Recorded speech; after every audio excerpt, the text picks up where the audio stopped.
Welcome to Law Subscribed. This is your dedicated news source for all things subscriptions and the law. My name is Matthew Kurbis. I'm the subscription attorney, and I believe subscriptions can help bridge the access to justice gap and incentivize attorneys to modernize and scale their practice like never before. In this episode, I interview Robbie Kellman Baxter. Robbie is a renowned subscription expert, and having her on the podcast was an absolute honor and pleasure. As you'll hear in the episode, Robbie got her start in the subscription business consulting with Netflix. Yes, that Netflix. In addition to the plethora of content on her website, she had one of the earliest podcasts exclusively dedicated to subscriptions. It's still running, and I've listened to every episode. This is a one-times speed or multiple listen kind of episode because Robbie's insight into subscriptions is immensely valuable for us attorneys who want to use the subscription model in our practice. Thank you to 650 and Gavel, links to both in the show notes, more on them later, and remember to use the code LAWSUBSCRIBED when signing up. It lets them know you found out about them from the podcast, and it really supports this show. If you're listening when this episode airs, final details are going live this weekend for subscriptionseminar.com, and those who signed up on the waitlist will get first access starting next week. I've built this seminar from scratch. It's a nuts and bolts how to start a subscription model for your firm, and I'm very involved in helping each firm or attorney as part of the program.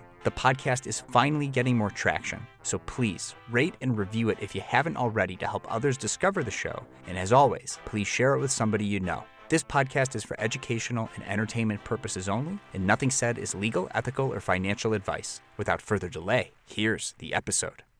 Robbie Kellman Baxter, thank you so much for joining me on the Law Subscribe podcast. Oh, it's a pleasure to be here.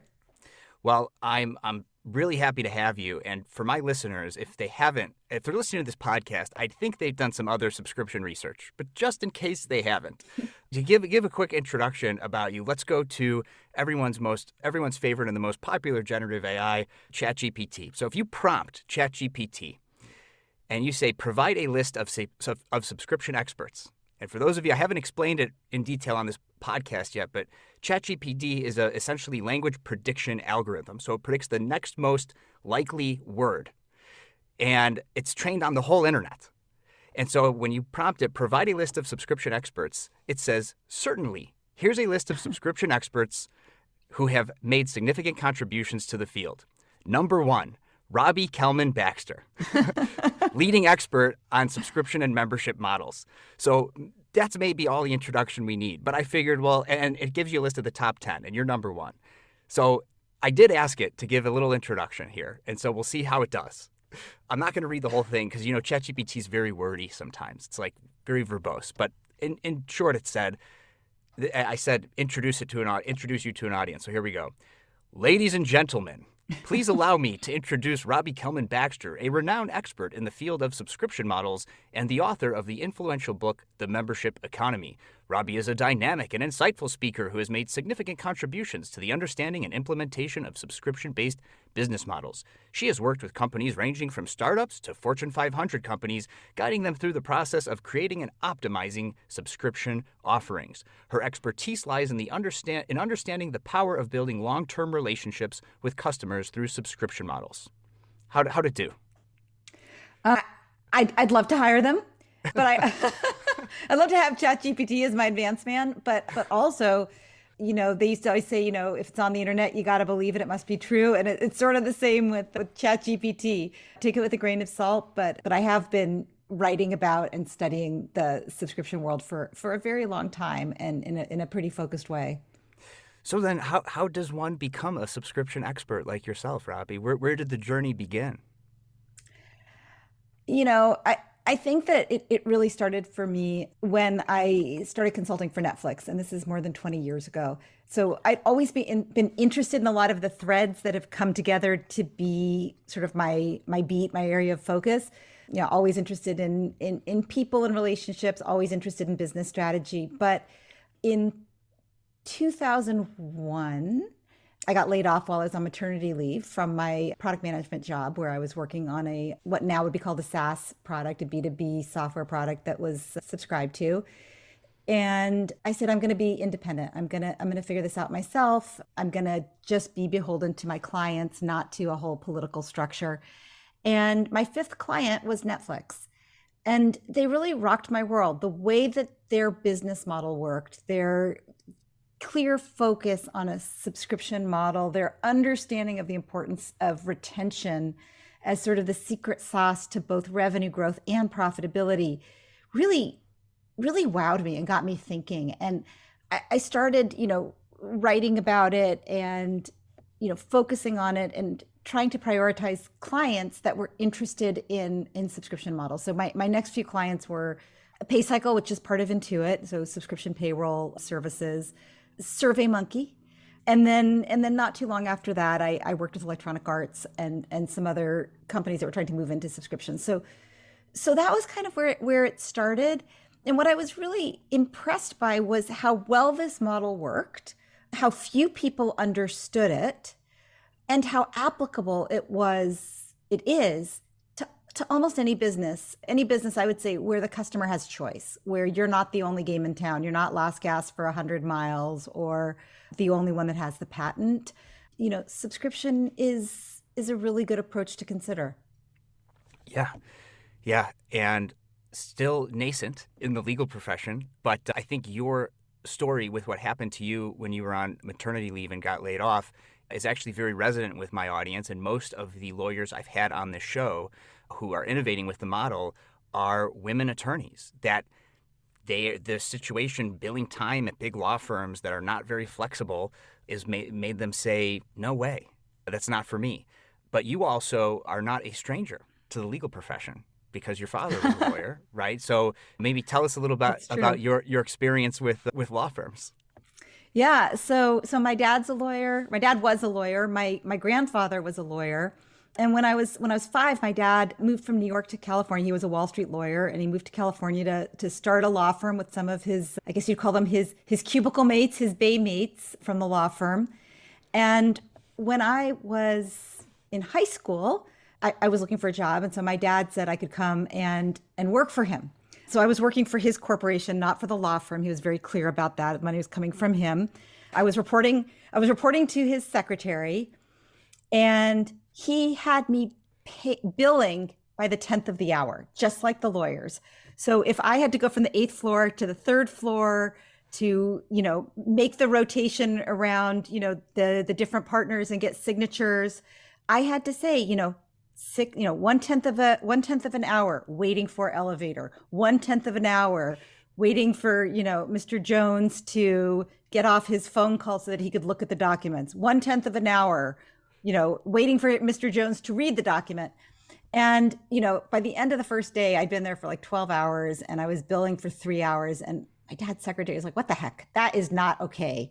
You were in the building and you didn't take a break. We're going to charge your dad for the whole amount. But I did learn a lot that summer about the legal practice. And I actually almost went, I got into law school after college, and I was planning to go, but ultimately ended up, going more in the business direction. So this close to becoming a lawyer. Well, I'm glad you didn't, and frankly, you dodged a bullet. No, I'm trying to make law practice a lot more fun when you're developing long-term relationships with your clients who are not afraid to call you because you're going to be billing those tenths of an hour for them whenever they try to contact you, right? So through line, even the non-lawyers on the podcast have also had to bill their time, and and so that's really something. So. I should also say you have the book, The Forever Transaction. So whenever this is an audio podcast first, but whenever I get around to finally publishing this video, those of you watching it will see it in the background. So let's talk about the books a little bit and just give a sort of a primer on those. So The Membership Economy, which was mentioned by ChatGPT. What was the inspiration for writing that book? And sort of, at a high level, like what does that book cover?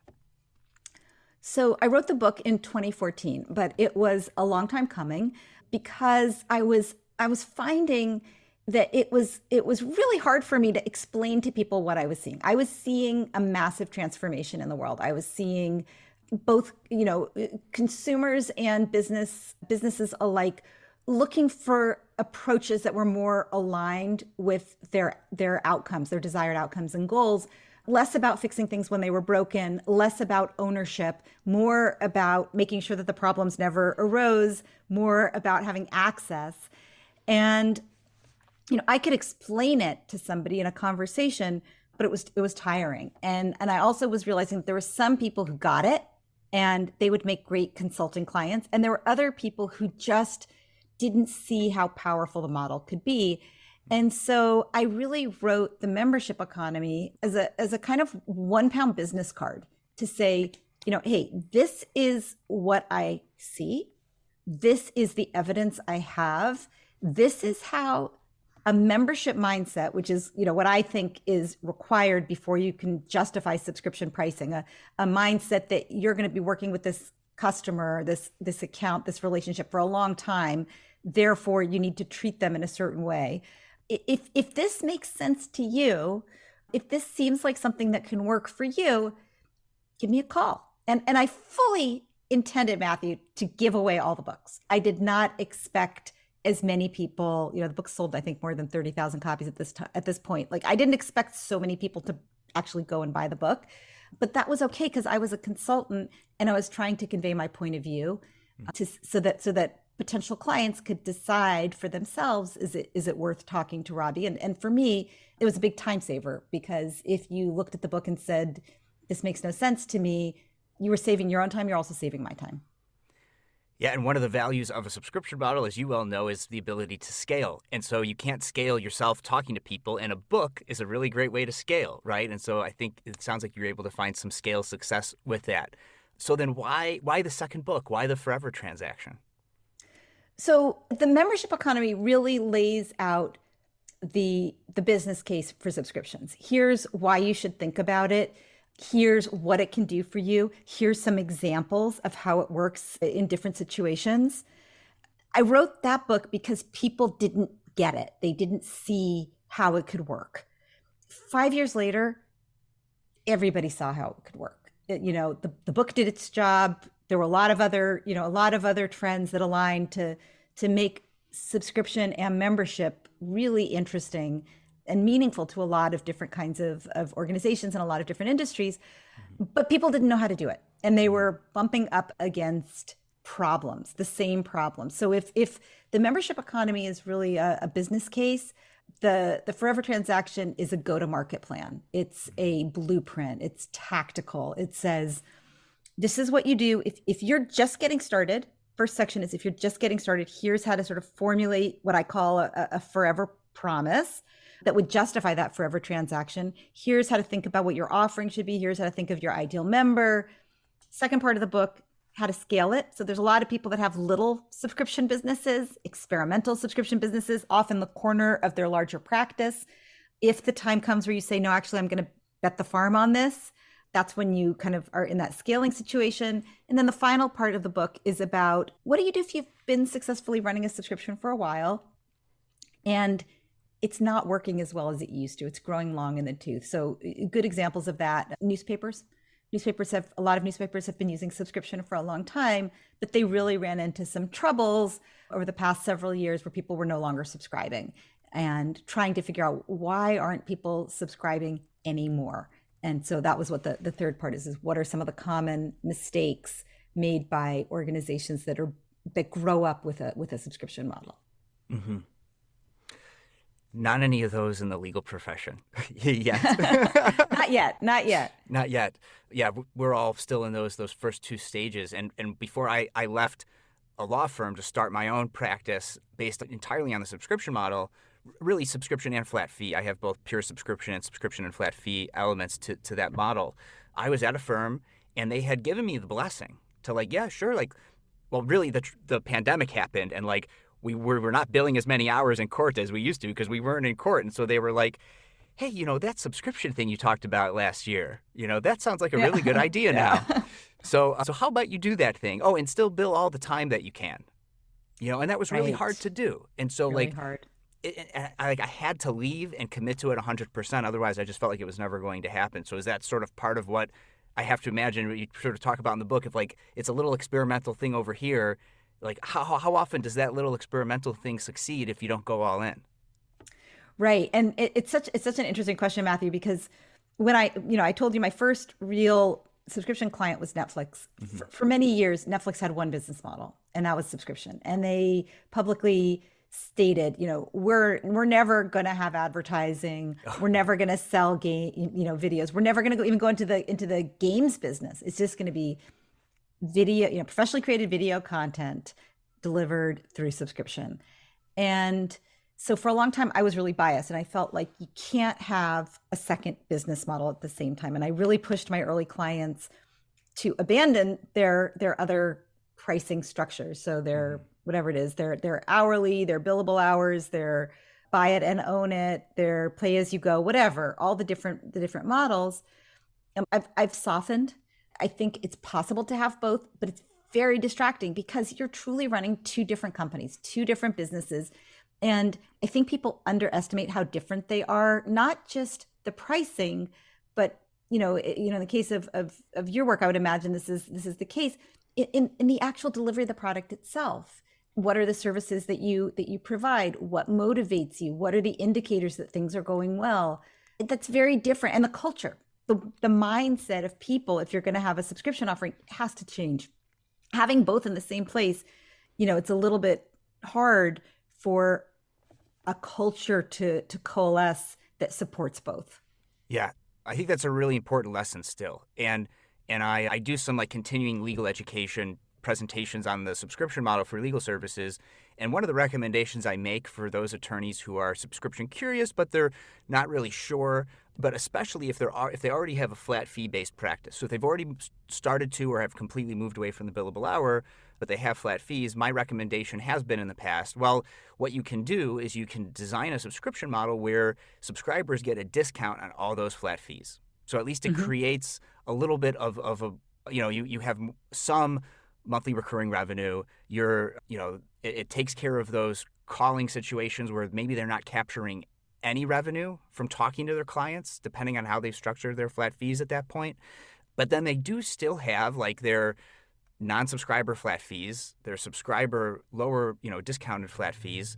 And now you've got me questioning whether or not that's even a wise recommendation, because I make all my clients subscribe even starting at $20 a month. They are all subscribers. And so that relationship I have with them and the way I think about them as clients is totally different, like you're saying, because they're all subscribers to get access to any of my flat fee services. So what do you think? Should I start just recommending that they go all in on it, or can it work as get their foot in the door to start with a subscription and maybe eventually pivot away from it? So anytime you have multiple businesses happening at once under the same roof, it requires, a lot of resources, right? Mind share, attention, right? You're targeting different customers, different situations, different problems. I would imagine that your clients that are on a subscription have a different expectation of the kind of relationship they're going to have with you over time. And they might look different than your flat fee clients, your pure flat fee clients. So you're taking care of different people. You're trying to attract to different groups of people. You're trying to determine, how do you allocate resources between these two businesses if you have staff? How do you compensate people and reward them for bringing in different kinds of clients? All of that becomes complicated. On the other hand, if you want to experiment, as we all do, you don't want to make a big bet without having some confidence that it's going to work, then I think doing what you're describing can work really well. But you need to be really clear about what the hypotheses are. And a hypothesis can be as simple as, what are your worries? What could go wrong? And then you make a list, and then you say, what is the best way to test whether this is likely to go wrong? And you can kind of, that's often a time when you're working on those small experiments. And then over time you can expand. The other thing that I would say is that sort of when you think about frameworks for the membership economy, different pricing options, different ways of thinking about it, there are subscriptions which are kind of all in. In other words, the product is the subscription, like what you describe, right? $20 a month. That's what I offer. I offer subscription. There is nothing else. You can also use subscription to complement your big flat fee project. So Bain & Company, big consulting firm, they generally make their money by having 7-figure consulting engagements that are one time, right? They're episodic. You get a call from the customer. They say, hey, we're thinking of making this acquisition, or hey, we're trying to do our 5-year plan, or hey, we need to downsize. Bain, can you help us? Sure, that'll be $3 million. That's a project, right? They also have the Net Promoter Loyalty Forum, which is a membership group. You pay annually to have access to a group of senior leaders, in this case, that are responsible for loyalty in large companies. Mm-hmm. They meet, they have speakers, and Bain uses that group as a way of sharing their thought leadership, building ongoing stable relationships, bringing people in who aren't ready to commit to a big project yet, and keeping people engaged who've had a big project, but the big project is over, keeping them engaged. So the next time there's a big project, they feel greater trust for Bain. They know more of the partners and so on. So that's another way of doing it. That's another kind of subscription you could offer as a way of building relationships between those big engagements.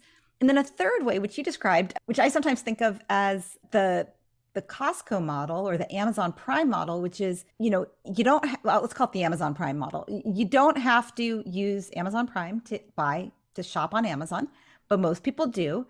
You get a lot of discounts by going through Amazon Prime. You also get a lot of benefits by going through Amazon Prime. So if you're serious about shopping with Amazon, you'd be foolish not to have Amazon Prime. Mm-hmm. If you only shop with Amazon once a year, fine. But if it's a if it's a place where you're going to go, and that's a premium loyalty program, and they're increasingly popular, and it almost sounds like that's what you're offering. Like, if you are really serious, if we're the law firm of choice for you, pay this fee. You get discounts on everything. You pay up front, but you get discounts on everything. The more you spend, the more you save. And we reserve some of our best benefits for people like you. So that might be, you get access outside of business hours. It might mean you get things first. It might mean you get cut to the front of the line. It might mean, I don't know what the other things might be, but there are lots of ways to build a really beautiful membership model without putting all the benefits inside the subscription. Yeah. When I went solo, I pivoted from mostly litigation to a transactional-only practice. I did not have a database of documents to automate. That's why a business and employment legal document database and automation tool like 650 is super useful. I can rely on the quality of the documents in 650's database since they're putting excellent legal minds to work curating and updating their documents and automations over time. When you're not billing by the hour, outsourcing and efficiency matters, and 650 can help you scale your practice to get high-quality documents drafted in less time. Use the code LAWSubscribed at 650.com and when being onboarded to get 10% off. If you're not a business and employment attorney, or you have your own documents that you'd prefer to use, then my next sponsor, Gavel, is the automation tool for you. Gavel allows you to build shareable, client-facing workflow and document automations. In other words, Gavel helps you create a legal practice where attorneys can monetize the value they bring clients in productized form at scale via subscriptions and flat fees. Use the code LAWSubscribed at gavel.io to get 10% off an annual subscription. There's no one right way to automate and scale your practice, but with one or both of my sponsors, 650 and Gavel, you can take your subscription law firm to the next level. Links to both in the show notes. Now back to the show. Kudos to you, because yes, Amazon, the Prime subscription, largely influenced a lot of my design for my own subscription, including their subscription add-ons, right? Do you want music unlimited? You could get it separate, or you could get it at a discount if you're an Amazon Prime subscriber, right? Kids Plus, all these additional subscription add-ons. So I have unbundled my legal services, and then when you subscribe at $20 a month, you could bundle them back in with subscription add-ons, or just pay me a much higher subscription, per month, and then you'll get it all bundled in at a discount even. So okay. Yeah. So here's some things that I'd be thinking about with your model, which is really interesting, and I think it's very creative. The questions I'd be asking if you're a client of mine are, which is better for you? Do you want people to subscribe for all in the bundle, the biggest bundle? Is that the best way to work with you? I went out to dinner with my dad last night, and we were talking about his work, and he was telling me I was saying how, I design my work so that the people that I can do the best work for get the best deal, and it's obvious to them whether they should work with me or not. Mm-hmm. And there's a lot of people that shouldn't work with me for all kinds of reasons. And my dad said, I had one client in my career who asked me this question: what am I supposed to do to get the most value from you? What should I be doing to get the most value? And my dad said, I was so touched by the level of trust, and I really wanted to take care of him. He was not being cheap but I did not take advantage.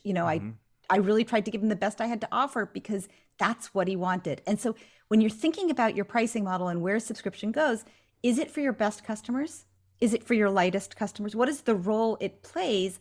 And also, when they come to your website or when they talk to you about what they should be doing, is it easy and obvious, or did they feel like they need to become an expert on your pricing model in order to get a fair deal? Because one of the most important things that a subscription can do is drive trust between you and your client, where the client can relax and say, the meter's not ticking. We're not doing that tenth of an hour kind of relationship.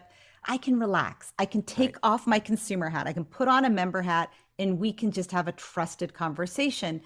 If you have 25 different bundles and options and add this, or you can get this on the side, then the client has to keep their wits about them. They have to be aware. They have to think, am I getting the best price, or should I be changing what I'm doing? And what you want them to do is say, Matthew, I trust you. Charge me what you need to charge me. Put me in the program that's the best for a person like me. And then, this is also important, make sure I'm getting the value I'm entitled to. Remind me if I'm entitled to something that I'm not using. Remind me. It's not about upselling. It's like you already paid for it. And that's customer success, which is very popular in the world of software as a service, but I think is a good concept for any subscription business to think to yourself, not just how do I get someone to sign up for my subscription, but how do I ensure that they're getting the value they're entitled to? How do I ensure that they stay engaged so that they don't cancel? Yeah. I mean, it's incredible insight. And I do have on a very separate web page that I don't specifically link to right away. You can find it on my website of all my flat fee services unbundled, right? But I do try to have 3 buckets, that I try to funnel people into. Yeah. Are you just an everyday person, an individual, a freelancer, solopreneur, or are you like a business owner? And if I try to funnel you into those buckets first. But yeah, it's hard. It's a hard problem to solve. And I think my forever promise, which goes back to the what your dad was saying, which was, what's the greatest value? And I feel like that's really tied up with a forever promise is offload your legal to me. I'm your general counsel, your fractional in-house counsel, your general counsel as a service. Are you just an everyday person? Then maybe $100 a month is really all you need to get access to me. So whenever a legal thing comes up, you could ask me about it, right? And then you're entitled to all this other flat fee services, but you don't really need bundled stuff because you're an everyday person. You have an occasional employment issue. You have a contractor wants you to sign a contract kind of a thing. So you don't need it all the time, but the law is the operating system of society, Robbie. So we can't live in society without operating in the law. Law touches everything. Just people don't know when something is legal or not. And they don't want to pay $300 an hour to figure out if it is. Right. And I think what's beautiful about what you're saying is, there's lots of times when you might need this. And the question is, once they sign up, I'm assuming that you do kind of prompt them to say, these are some of the things that you might use, whenever you sign a contract, send it to me first. Whenever, you're about to, make a deal with somebody and you have a bad feeling, call me, to tell people. The other thing that I wonder about, and I know you're thinking about, is it's not for every person in America or in your state. It's in Illinois, it's for certain people. What kind of people get the value, right? Would, your cousin, is it for me? Is it for somebody that runs a small business? Is it for somebody who is just about to get married, buy a house, have a kid, which I think are sort of, maybe the big 3? That's a great client. That's a great client. Yeah, I'll have that. I have those clients, and yeah, because those are the questions, right, Robbie? And the problem is it's selling problem avoidance, because most people think of hiring a lawyer when they've had a really bad problem and they can no longer solve it themselves. And so they're like, shoot, I need to hire a lawyer. And lawyers, that's the market they're serving. We're there, we're ready, and we're going to charge you fix what's broken. We're going to charge you a premium to fix what's broken. So the subscription model tries to change that paradigm, right? And there's also a huge access to justice problem. So I am both trying to make money using the subscription model, but also trying to solve my little sliver of the access to justice problem at the same time. And I still think you can make a really good living doing that. Now, it's not going to be the kind of living that you're going to make at a big giant law firm, but I still think you can have a sustainable lifestyle as a practicing attorney with the model and serve those unmet legal needs. I do think everyone can use an attorney that they could call on, just like everyone could use a doctor. Would you say that there's a single person out there in the world that doesn't need a doctor ever? I think everyone needs a lawyer at some point. And so the promise, I actually just bought the domain to offloadlegal.com. If you can focus on what makes you money in your business or what makes you happy, if you one of those two things or both of those things, and you never have to worry about a legal problem again because you've got a lawyer on subscription, I think everyone could use a lawyer. Now, not necessarily me as their lawyer, right? And the model that I've developed and will continue to change over the years. But I still feel like a lot of people can be served by having a lawyer they could contact. And I'm working with a generative AI startup to have for subscriber only in my client portal, a generative AI bot that they could actually ask some like contract analysis questions to and then follow up with me on it as like an added benefit. And so like even just having access to something like that where they could actually then talk to a lawyer, it's like next level LegalZoom, and that's like very early stages. So I mean, so what do you think about that?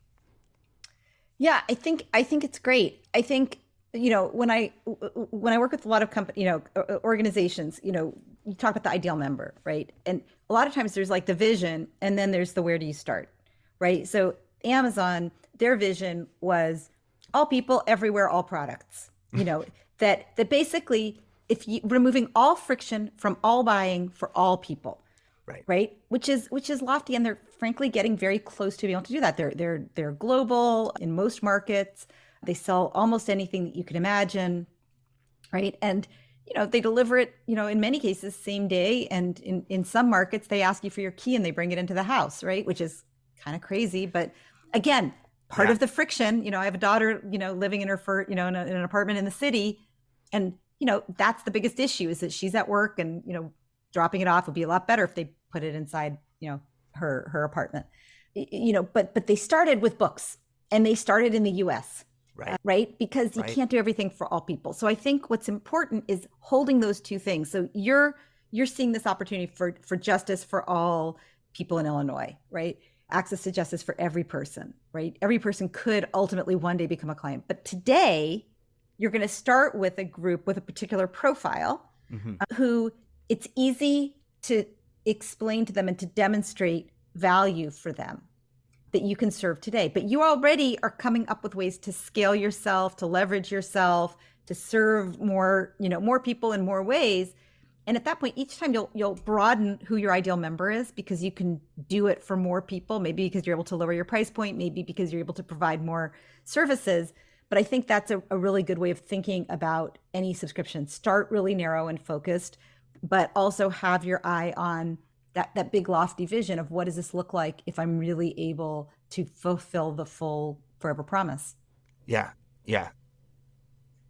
I do wish I would have talked to you like 2 years ago because I'm doing the opposite, which I still think in certain circumstances works. Like I'm starting as broad as possible, trying to find where the most need is. And then I was actually planning to like niche down into that. And the podcast is there to inspire other lawyers to then fill those other needs that like I can't fulfill. Right. So like I do make a little money from the podcast. It's sponsored, but like the podcast is mostly just to be inspirational. Right. Yeah. And so that's how I'm trying to solve the problem as a solopreneur. Maybe, Robbie, if I change my mind and I want to start a big giant law firm, maybe I'll start broad, narrow down, and then re-expand back out into a big law firm serving access to justice. But I have a question for you about the model specifically, and that is the ease with which, and this is very relevant with the recent FTC ruling with click to subscribe, click to unsubscribe, or not the ruling, but the opinion that they released, how easy one should make it to resubscribe and unsubscribe.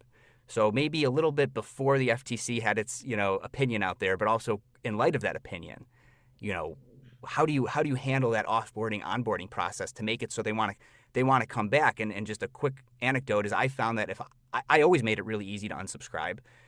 And even when they're not subscribed, they still kind of think of me as their lawyer. And then when another thing happens, they resubscribe because I've made it really easy, same account info. And then boom, they're back on and they've hired me to do another thing. So like I know law is a little different than maybe some other industries, but Netflix, like when I was a Disney Plus subscriber, first I subscribed, I binged The Mandalorian, and then I unsubscribed. And then I had a kid, and at the same account, I'm now a subscriber, right? So like talk about the importance of that. Yeah. So there's sort of the legal side and there's the ethical side and there's the business side, I guess, three different ways of looking at that. So So start with the ethical side, right? Because we actually have to look at ourselves in the mirror at the end of each day and at the beginning of each day and say, do I feel proud of what I did today?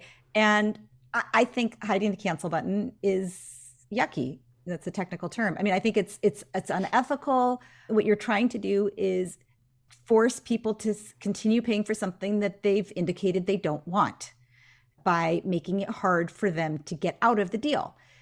And I feel like that is wrong. And what kind of person wants to make a living where they say most people don't really want to have our product, but it's very hard for them to get out because we've made it a five screen exit flow, and we require at the very end that you call us, and we're only open on Tuesdays or what have you. Right, which companies do, and I've been at these meetings, where there's a group of CEOs at some kind of venture LP meeting, and I'm working with the portfolio execs, and they're bragging to each other about how they're extending their subscriptions by a month or two by effectively hiding the cancel button. So, first thing is I feel like it's unethical. Second thing, from a financial perspective, the answer is it depends. So some organizations are finding that short term, you do make more money, right? If you are part of quarterly capitalism, if you are paid by hitting a certain number this quarter and you're planning to be out the door next year and you're not building for the long term and you don't own the business, maybe hiding the cancel button can help you achieve your short-term goals. If you are in the long game, that is, you want to have a business that continues to grow and be profitable for years to come, you want your subscribers, whether they stay or leave, to think well of you, right? Partially because they come back, partially because they make referrals. And when they leave, that's a very good signal to you of I am no longer, why are they leaving? It's super important to understand that. Sometimes they leave, like your example with The Mandalorian, right? I binged it, I don't need it anymore. So Disney Plus should think about what can we do to keep him from going back to Netflix? What else can we offer?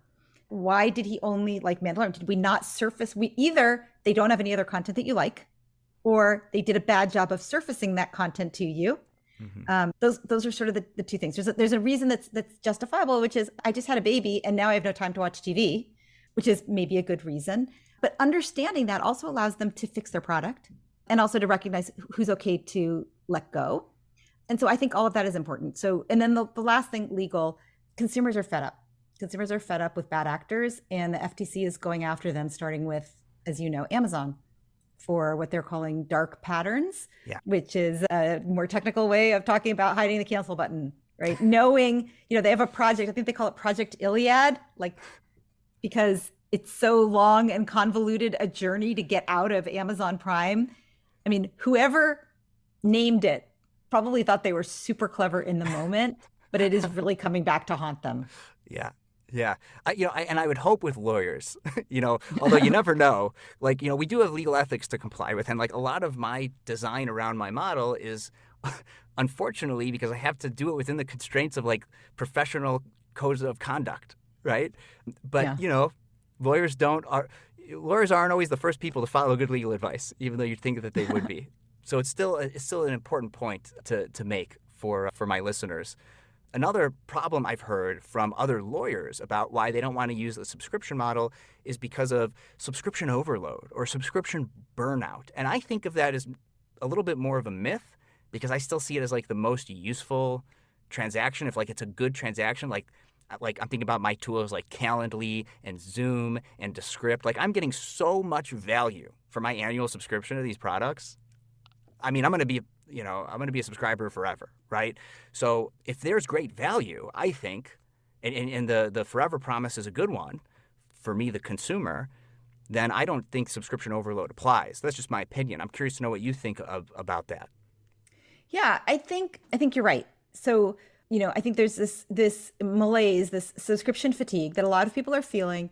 And I think it comes from a couple of things. One of them is the rise of subscriptions where there's no product market fit. So in other words, if I have to subscribe, but all I have is one question, but you force me to subscribe, let's say for 5 years, there's a product market fit question because I know I just have one question. It's going to take an hour tops. And you're forcing me to commit to unlimited access for 5 years, which you're not, but that happens, right? Where, you are forced to subscribe to something that you would rather own.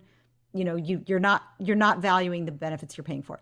I think that's one thing that drives subscription fatigue. A second thing that drives it is what I think of as subscription guilt, which is what happens when you join a gym, right? I know I should go. I know it provides great value. It's not their fault.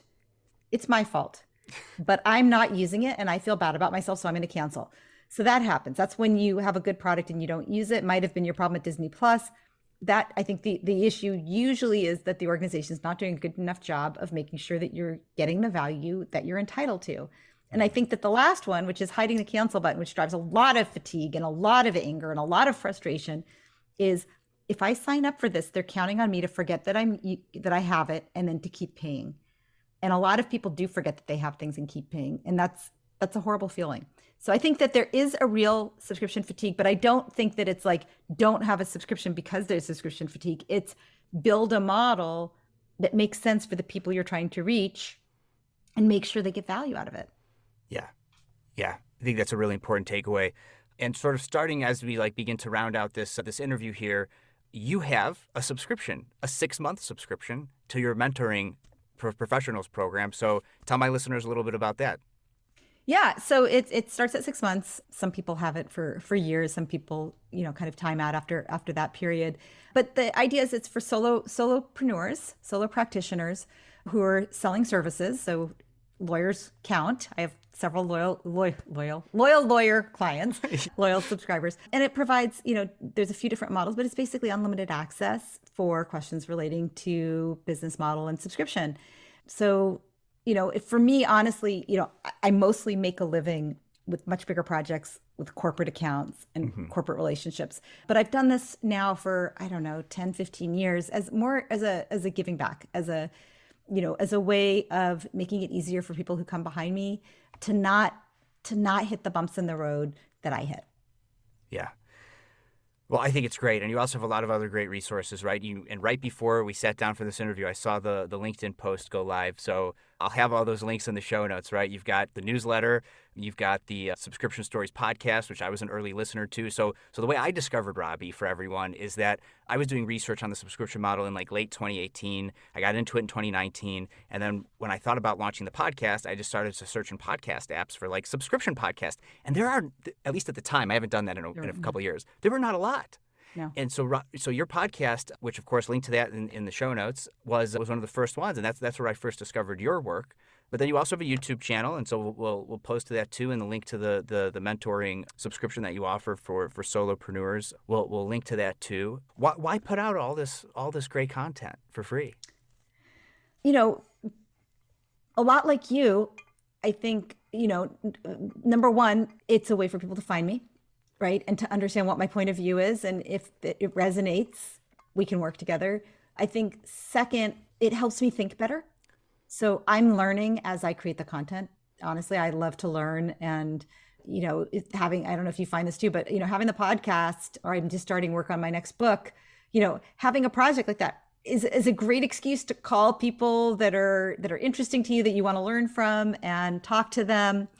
And then the other thing that I found is that pretty early in my consulting career, I got into the habit of trying to write an article after every major client meeting. So I'd walk out of a client meeting and I'd say, that went great because that client understands XYZ. I'd write an article, why the best clients understand XYZ, and then I'd write something.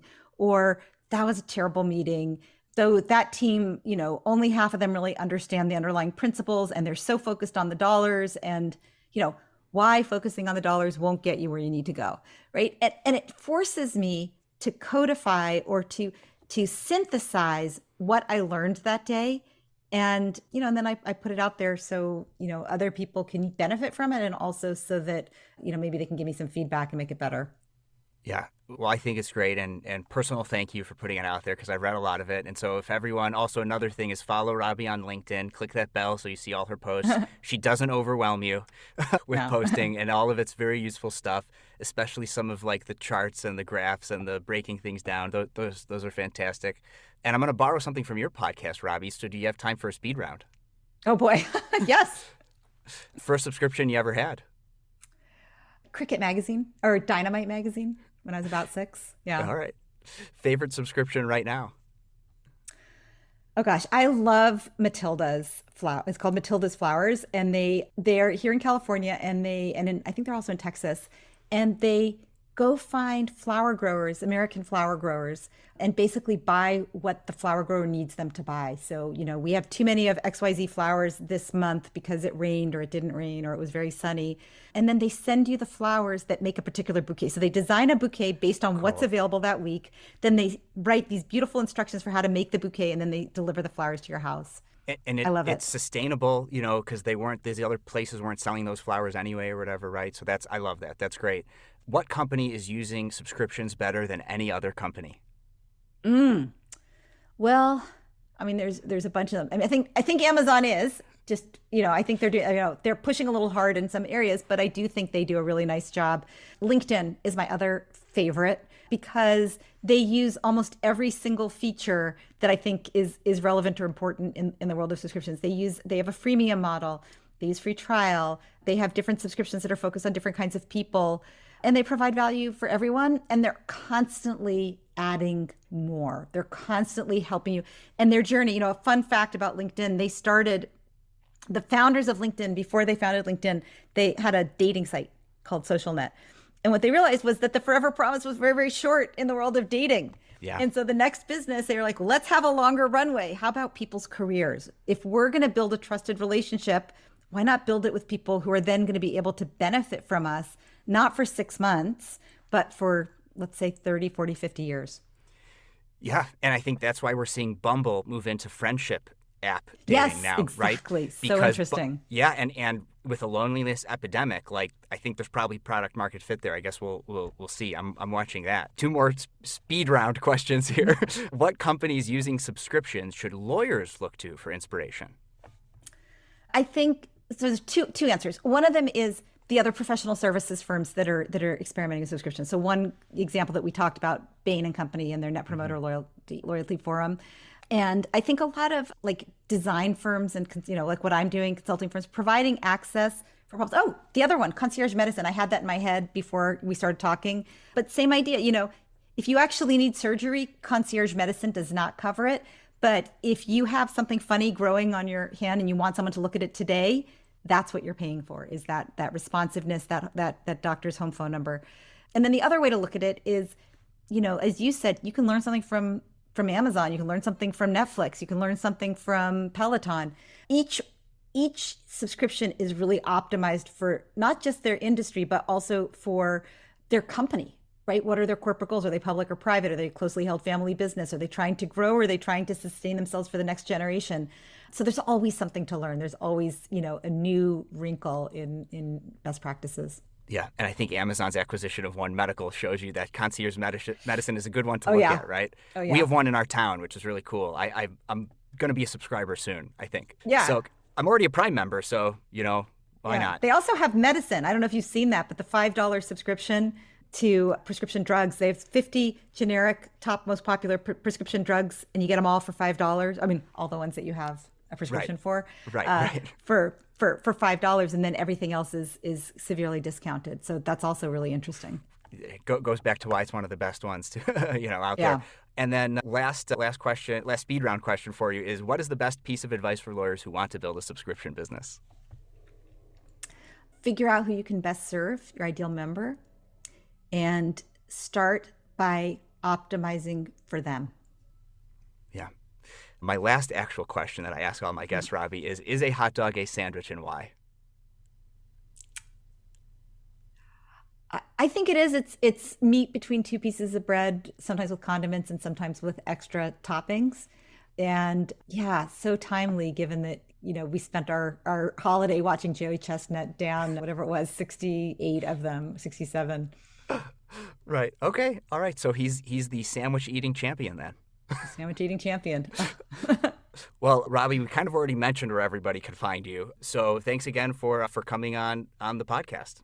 Yeah, thanks so much for having me, Matthew. It was thought-provoking and a lot of fun.